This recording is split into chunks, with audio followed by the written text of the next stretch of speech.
Hi lovelies, Lisa here with a very special unboxing. I've had this deck now, I don't know, maybe for about a month, and I've been anticipating it for a long time.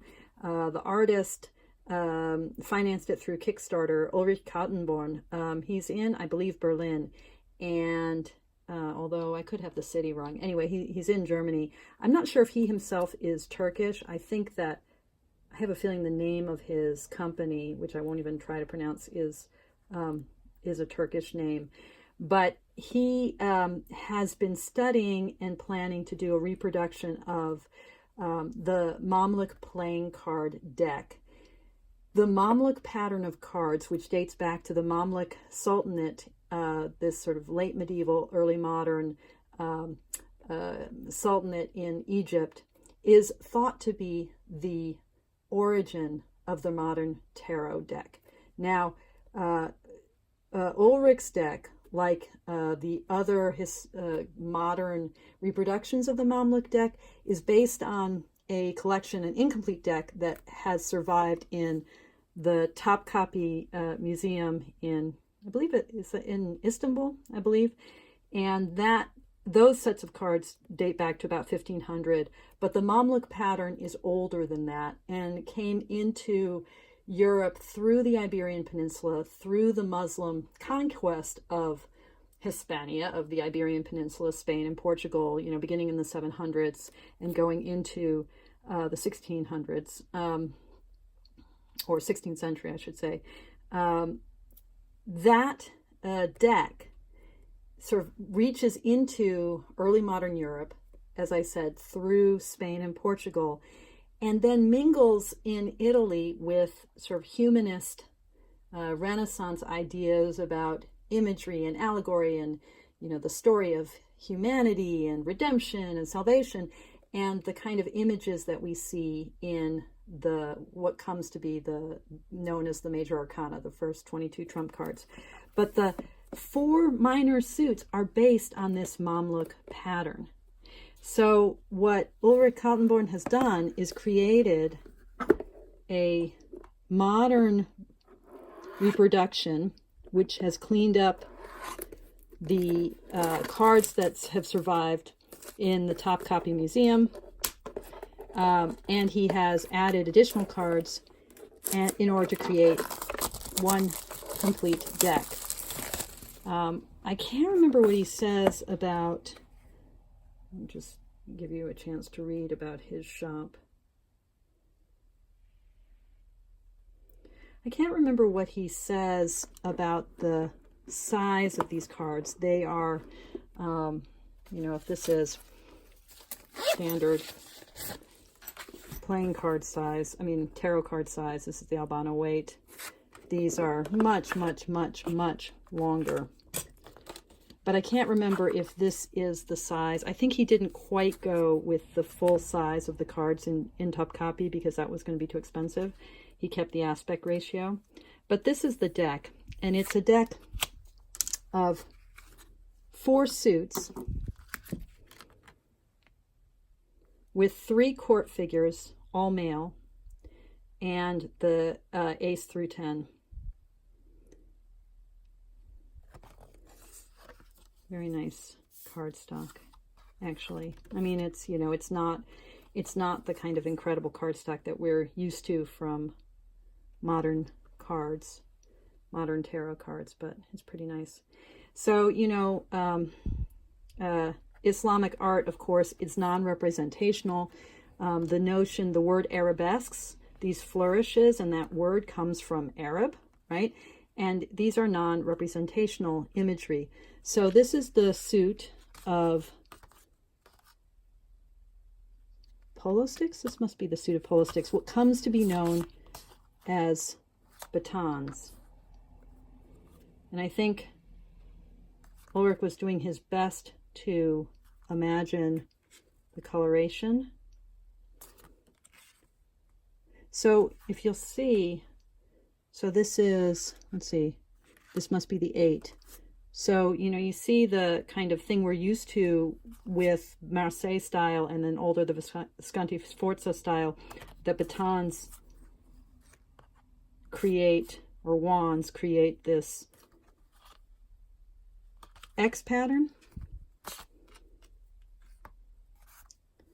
Okay, and so then this would be the first, second, and deputies, and then the, is it the viceroy? I have to do a little research. I haven't really researched much of the deck, but notice how non-representational all of the cards are. There are not going to be any figures. Oh, wait, maybe there's 4. There was 2 styles, I think, and one has 3 court cards and the other has 4.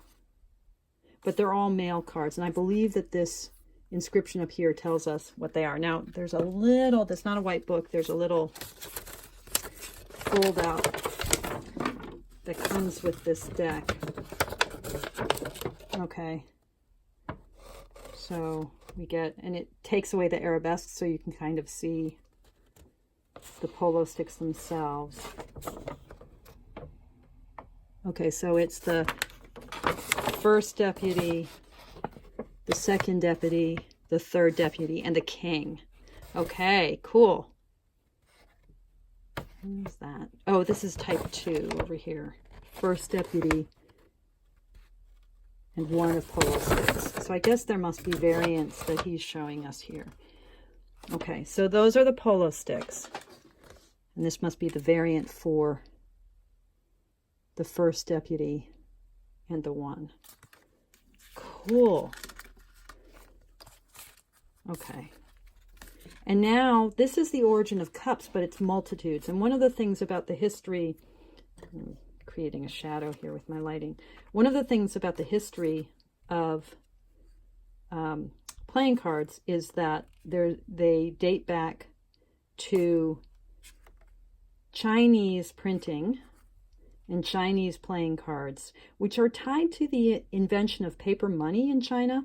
And so the Chinese playing cards has this notion, I think it's called myriads. One of the suits of their playing cards represents strings of coins. And so these aren't called cups, these aren't called chalices, these are called multitudes. Wow, it's just beautiful.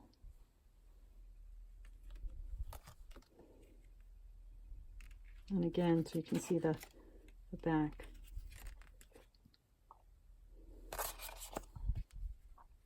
The 10. Oh, that must have been the 9. Hold on.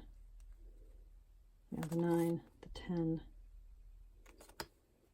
And the first deputy. Second deputy. So I'm interested in, in this world where you don't have representational imagery, but you have the repetition of the suit emblem, right, of the multitudes themselves to designate the rank of the court figures. Third deputy, and then here's the king.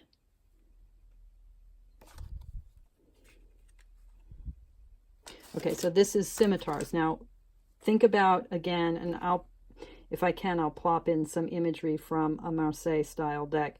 Think about how weird it is that in Europe, the suit of swords is represented by these curving scimitar-looking instruments that create kind of, if the wands come together as X's, the swords come together as kind of O's. And here you see how that curving of the scimitar emerges in a Muslim context. Wow. You just have this like sense of, wow, this is really foreign. And yet, this is the origin of the 4 minor suits. Oh, beautiful. I wish I could read Arabic. Wouldn't that be fun? And I don't know if I have to look at Ulrich's website to see if he gives translations of what's on the cards. Okay, and now this is the coins.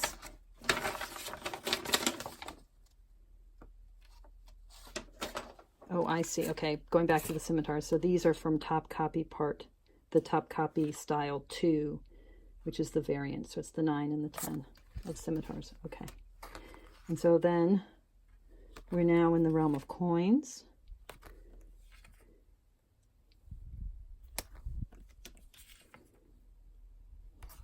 There is a Michael Dummett, the guy who really, the historian, he was a analytic philosopher, a British philosopher, Oxford, who wrote on the mathematician Frege as his day job, and then was also an avid playing card enthusiast, and really irritated by all of the talk of esoteric tarot, because he was so, it was so important to him to be really historically accurate. So Michael Dummett wrote this, you know, huge 2-volume set with Ronald Decker of the history of the occult tarot, where he talks about the game of tarot in Europe. And he also has an article on the Mamluk deck. I will put information about that article in the description below.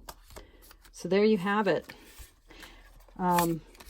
Really interesting. You know, sort of this opportunity to really touch history and to think about how our 78 evolves from what starts off with the Chinese invention of printing technology, the development of paper money, the invention almost simultaneously of cards used for gambling purposes, and then that moves into this history of East meets West with the Muslim Mamluk playing card type, the Iberian Peninsula and its relationship to both Islam and medieval Christianity, and then, you know, Bob's your uncle. No, wait, that's not. There's some expression like Bob's your uncle. Okay, and then snip snap, we're in Renaissance Italy, and we get the emergence of tarot